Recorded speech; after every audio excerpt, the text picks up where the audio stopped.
Hi, welcome back to online video lecture series on digital signal processing. In the last few sessions, we discussed about DFT and how to do some problems and properties in DFT. Then later we have modified DFT for the computer purpose and we call it as FFT, that is called the fast Fourier transform. So I can say one scenario is over. The DSP is a two scenarios. One session deals with DFT FFT. Other session deals with filter design. Okay. So now we are going to discuss about filter design. Okay. What do you mean by filter? And we are having IIR filters and FIR filters and everything. Okay. We'll discuss one by one. Before that, what do you mean by filter? Okay. Starting. Some simple introduction I would like to give you. Our subject is DSP. Then what do you mean by ASP? Okay, let us discuss what is DSP and what is ASP. And immediately you can say digital signal processing, that is processing a signal in digital domain. Here processing the signal in analog domain. In signals and system, we might have discussed a small box like this. And you would like to call this as a system. I hope you might have recalled this. Am I right? What do you mean by system? I might have told in my signals and system class, it is just a circuit. But what is the difference between a system in analog and a system in digital? Okay, we would like to clarify that. Now, same system diagram. Here we call it as H of T and here we call it as H of N. Simply we will say, sir, it is analog system, sir. It is digital system, sir. I am sorry, it is something like cheating ourselves. Really, what is that meaning? That is what I want to know. Sir, it is an analog system which takes analog input X of t and gives analog output Y of t. Sir, it is a digital system, sir. It takes digital input X of n and it gives digital output Y of n. Everything is okay. What is the particular difference, sir? Very simple. What is this box? System. What is this box? System. If I open this box, what is inside? It is just a circuit. Let us say there is a resistor, there is a capacitor. That's all. One simple example I made. This is for example. That's all. So what is the input you are giving from CRO, from the signal generator is nothing but X of t. What is the output you are going to see in CRO is nothing but Y of t. So your input is X of t, your output is Y of t. What is this particular circuit? Put a box, close this particular box, that is H of t. In the same way, if you ask me, sir, what is inside this particular box? Is it a digital circuit? I am sorry, even there is a digital component, let us say flip-flop, let us say AND gate, let us say OR gate. Internally, everything is analog devices, So, let us not think in that particular direction. Then what is that inside? It is just a program. That is the basic idea. Please do remember. So, what is inside this particular digital circuit? That is nothing but a program. So, writing a program is nothing but a DSP. Rigging up the circuit is nothing but ASP. That knowledge you should have. Okay. Sir, I want to give some 5 volt input. How much output I will get? I want to give some sequence or set of numbers 2, 1. What are the output I will get? 2 options. Option number 1, go to lab, rig up the circuit, check the output. Go to the lab, write the program, run the program, get the output. Sir, is it a good way to do? I'm sorry, an engineer won't do that work. Then what is the role of an engineer? We will try to modify the circuit, we'll try to modify the program, we'll try to modify a system in terms of mathematical equation. That is the major beauty behind engineering. We won't just rig up the work. That is just a diploma holder's work. I always say there is a doctor. People used to say that doctor is a normal person, but he don't know how to even put an injection. I'm sorry, my dear. A doctor no need to put injection. A doctor has to write the particular medicine. That's all. A injection will be done by a nurse. Circuit rigging up is done by a diploma holder. Program writing is done by a CS department, computer science department. It is not electronics department engineer's role. Then what is our role? Mathematical analysis called theoretical analysis. So let us analyze this particular circuit in terms of mathematical equation. How? Let us say, sir, the voltage is nothing but I of t into R, P equal to IR, that's all.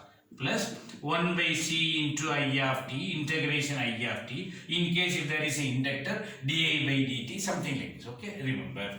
Same, what is the equation for this? Y of n is equal to x of n plus 2x of n minus 1 plus 3y of n minus 1, something like this. So, who is the mathematical representation of a circuit? Who is the mathematical representation of a program? Sir, I want what is the output.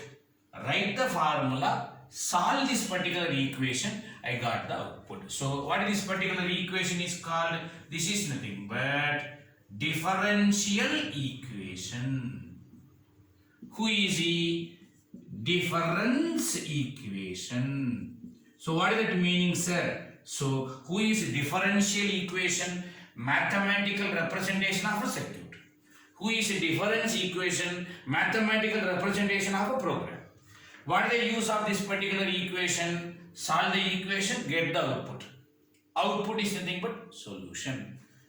Solve the equation, get the solution. Solution is nothing but output. So in general, an engineer will say output, a mathematician will say solution. That's all. So what is our role here? Rewrite the circuit in terms of equation. Rewrite the program in terms of equation. Okay, sir. Is it a time domain? Yes, because T. Is it a time domain? Yes, because it is M. So, whenever I discuss with you, make a pass and try to copy down parallelly. Okay, it is something like a parallel. Okay, please do remember.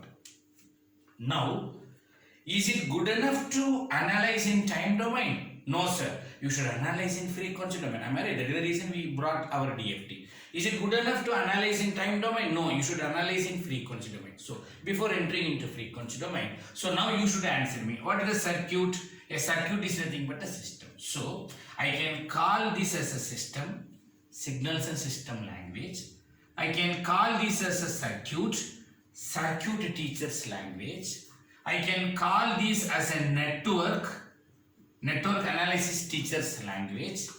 I can call this as a transfer function, control systems language. So many names are there, all represents one and the same.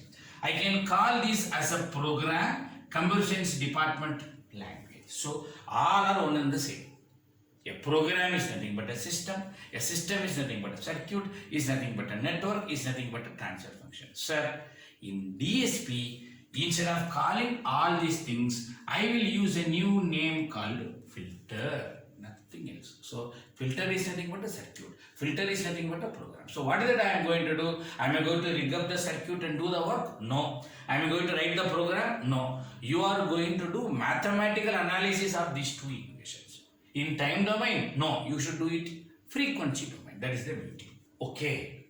So, the engineer's aim here is analyzing a circuit, analyzing a program, not in physical work, in a mathematical work. That too, not even in time domain, it should be in frequency domain. So what we are going to do, let us take its Laplace transform. Let us take its Z transform. Both are one and the same. Laplace is nothing but in analog domain. Z transform is nothing but in a digital domain. Why? It will convert into frequency domain, nothing else. Okay. If you do this particular work, then you might have felt that V of S equal to I of S into R. Something like this you might have learned. Am I right? So, plus d by dt of V of R of S or I of S. Something like this. Lot of equation you might have did in control system. Then later what you did, your input is nothing but X, output is nothing but Y. Then we conclude H of S is equal to Y of S by X of S. Okay, you might have learned this in control system. Then you might have did by transfer or cross multiplying. Finally, you might have got S square plus 2S plus 1 divided by S plus 1. For example, something like this. Same if you do in Z transform, y of z equal to x of z plus z inverse into 2 into x of z, something like this you might have got. Then you made h of z is equal to y of z by x of z. I hope you know who is this particular h of z. Okay, it's nothing but transfer function, output by input. Am I right? So it's nothing but z square plus 5z plus 1 divided by z minus 2. Hello, for example. Okay, like this you might have got one equation. Same you might have got one equation. This you studied in control system. This you studied in signals system. Now the question is, what is DSP subject deals with? Analyzing a circuit, a program, not in time domain. I don't want in time domain. I am sorry. I don't want this. I need in frequency domain. So my major aim is how to design this.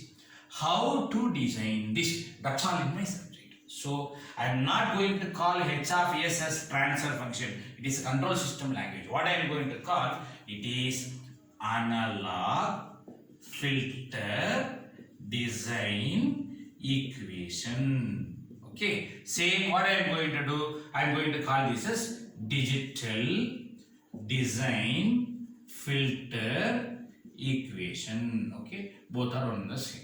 Now, what is that I am going to do in my subject in this particular syllabus? I will do lot of calculations. At the end, I will design h of s.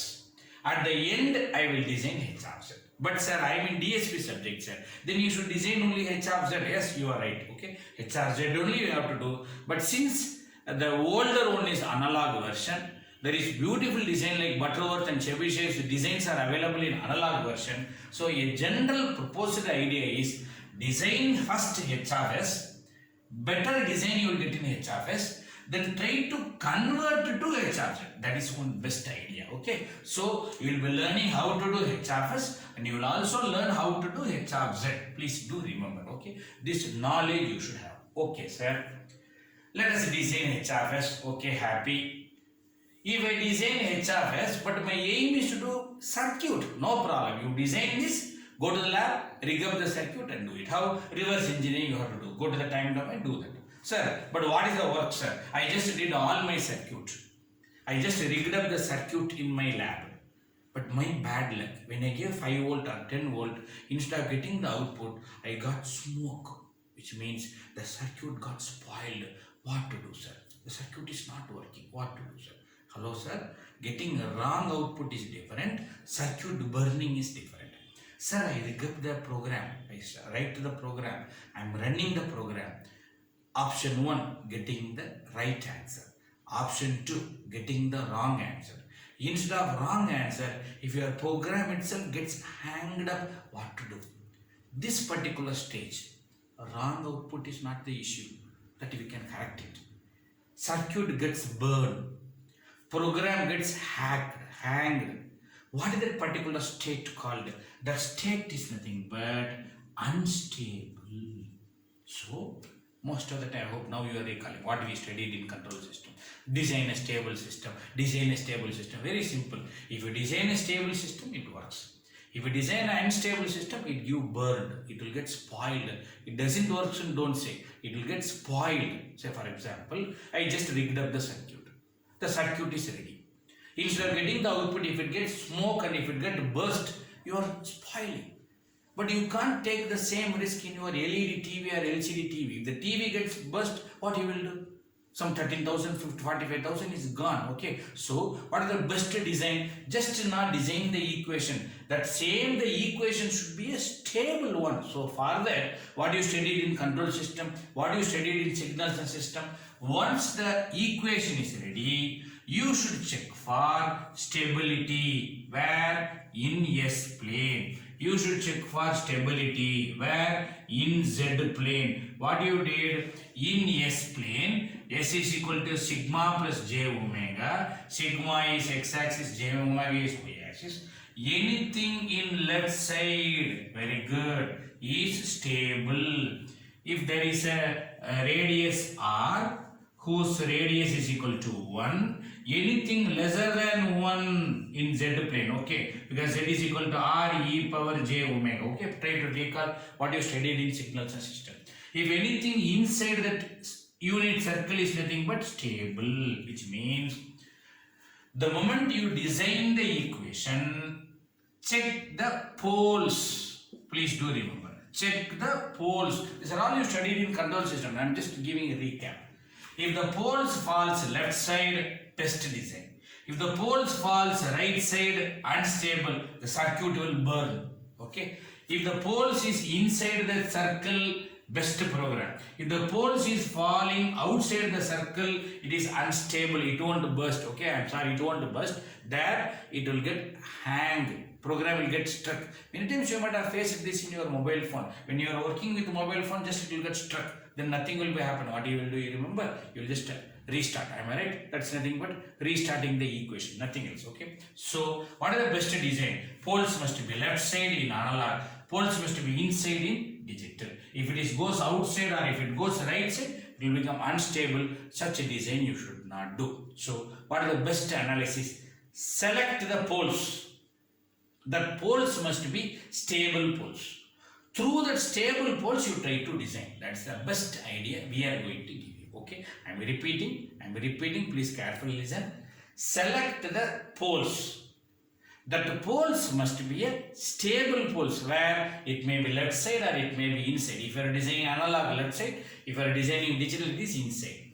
Then using that particular stable pole, try to design. How to find the pole? Equate denominator to 0. Am I right? How to find the pole? Equate denominator to outside you can say. Equate s plus 1 is equal to 0. As for s is equal to minus 1, left side stable. S minus z minus 2 is equal to 0. Therefore z is equal to 2. Triple 2 is outside. Okay, it is an unstable equation. It's a stable equation. Just one example I am saying. Okay. So let me conclude with this particular statement. What is the conclusion I am going to do? First, find the poles.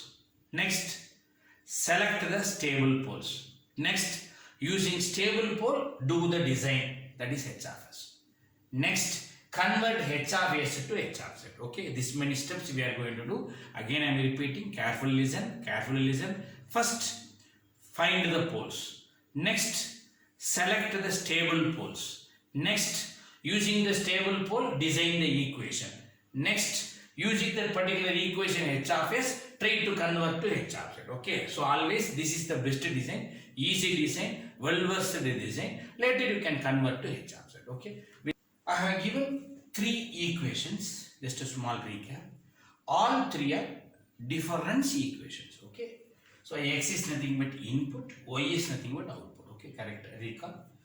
Output equal to, output depends on present input, past input, because x of n minus 1 is nothing but past. Okay.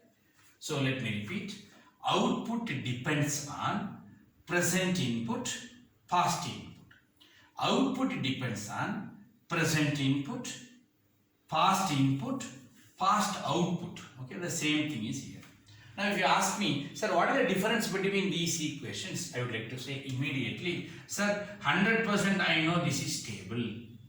I know it is very clear, sir, it is stable. I know it is very clear, sir, these two are unstable. Sir, how come, sir, you say? Just a small idea. Correct, recall. Output depends on 2. Output depends on, come on, how many times tell me? Output depends on 2 terms, okay? Output depends on, you might have told 2 terms or you might have told 3 terms. I am sorry, my dear. Output depends on infinity terms. Output depends on infinity term. I am repeating. Here output depends on finite term.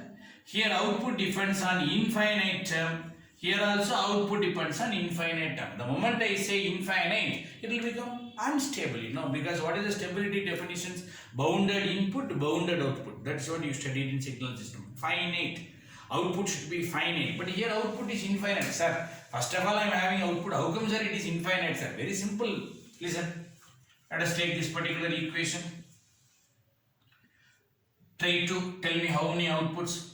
Your output depends on 1, 2, 3 terms. Okay, well and good. Let us try to delay this equation. where and all n make it n minus 1. Y of n minus 1, x of n minus 1 plus 2x of n minus 2 plus 3x y of n minus 2. Am I right? So my equation 1 you might have felt 3 terms, but can you try to substitute this y of n minus 1 here? Yes, if you do, what happened to equation 1? Come on, y of n is equal to x of n 2x of n minus 1 plus 3 into, who is y of n minus 1? Substitute, come on, x of n minus 1, 2x of n minus 2 plus 3y of n minus 2. See here 3 term now become 5 term. Again, don't leave it. Again, try to delay this. Okay, sir. Y of n minus 2, x of n minus 2, 2x of n minus 3 plus 3y of n minus 3. Okay, sir. Can you try to substitute this particular term? Okay, if you substitute again, 5 terms become 7 terms. Again delay, it will become 9 terms. Again delay, if you do, come on, give me the conclusion. Your y of n depends on how many terms? Come on. Is it 2 term? 5 term? No, it is infinite terms.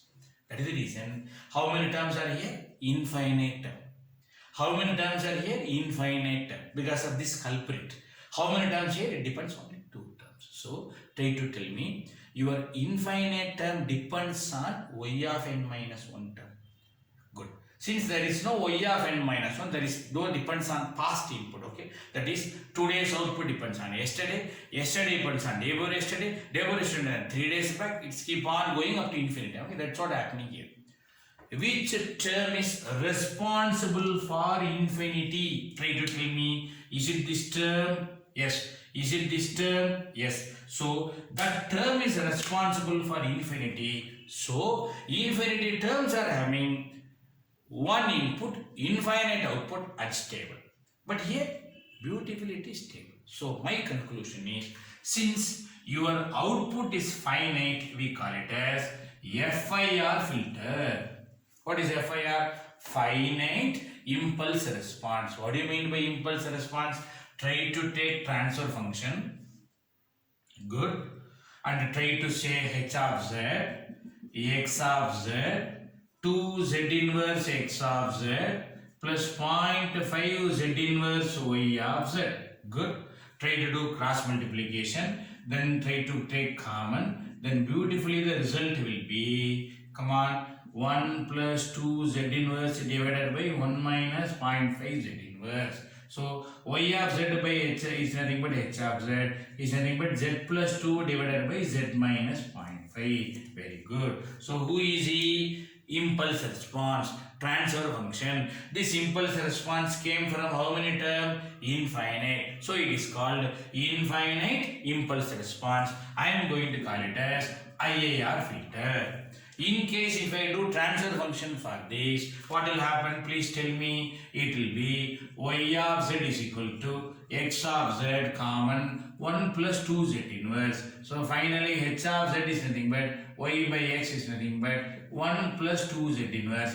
There will be no denominator here. So this is FIR filter. What do you mean by FIR filter? Finite impulse response. Finite impulse response. Infinite impulse response. Hello my dear, this is one module for you, this is one module for you. That is your syllabus vision I am saying. Okay. What is FIR filter? Which has finite output, which is always stable. What is IIR filter? Which is having infinite output, which is always unstable. Am I right? Suddenly you will argue with me, sir. In case if it is unstable, oh you should design, sir. I am sorry my dear. Even though it is unstable, we can make it stable. How? By checking the poles. How come, sir? See, you did some equation. You expanded, you expanded, you expanded. Finally, what happened to the number? You please tell me. Here one term 3. 3 into 2, 6. 3 into 3, 9. Next round, 9 into 3. Next round, 27 into 3. What happened to the number? Will keep on increase. Am I right? Because of this 3. Because of this 0.5, what happened? Try to tell me. One round, 0.5. Another round, 0.5 into 2, 0.25. Another round, 0.25 into 2, 0.125. What happened to the number? The number will keep on converge. If it is 3, diverge. If it is 0.5, converge. That is the reason I told my dear, less than 1 is stable, more than 1 is unstable. Conclude. Carefully listen. Finite terms, stable. FIR filter is always stable. Infinite term, unstable. IR filter is unstable. Still then, by seeing this pole value, what is that you have to say? It is IIR filter. Pole value is more than 1, unstable. It is also IIR filter. Pole value is less than 1, it will try to converge. It is stable. So, what is the small comment between FIR and IR filter? FIR filters, finite output. IR filters, infinite output. You make it as a tabular column, okay? FIR filters, always stable. IR filter, may be or may not be, okay? Depends on pole value. Sometimes stable and sometimes unstable, okay? And this 3 and this 0.5 is nothing but this 0.5, it's nothing but poles, okay? And this 2 is nothing but this numerator, it's nothing but zeros, okay? So, FIR filters, only zeros, no poles. IR filter, which has both zeros and poles. Good. FIR filter, no pole filter. IR filter, which has zeros and poles. FIR filter, transfer function is having only numerator. IR filter, transfer function is having both numerator and denominator. Last point. FIR filter, simple design. IR filter, complicated design. Sir, in all these things, IR is bad, sir. Why I should study? I am sorry. Final on statement is there. Because of that, IR is best. What is that statement? You know, FIR filter, open loop system. IR filter, closed loop system. What does that mean? Output depends on input. Output depends on input. Am I right? Output depends on input. Output depends on input. That is the beauty. So, your output depends on input. So, which means closed loop system. IR filter is closed loop system. FIR filter is open loop system. Since it is an open loop system, we will see more detail later. Since it is an open loop system, uncontrolled output, even though stable, uncontrolled output. Controlled output. That is the specialty you studied in control system. Right? Closed loop system, beautifully it is controlled output. Okay. With this particular scenario, we will just discuss more detail about how to design IR filter in the coming sessions, then how to design FIR filters. Okay. With this, I would like to conclude this particular session. Thank you.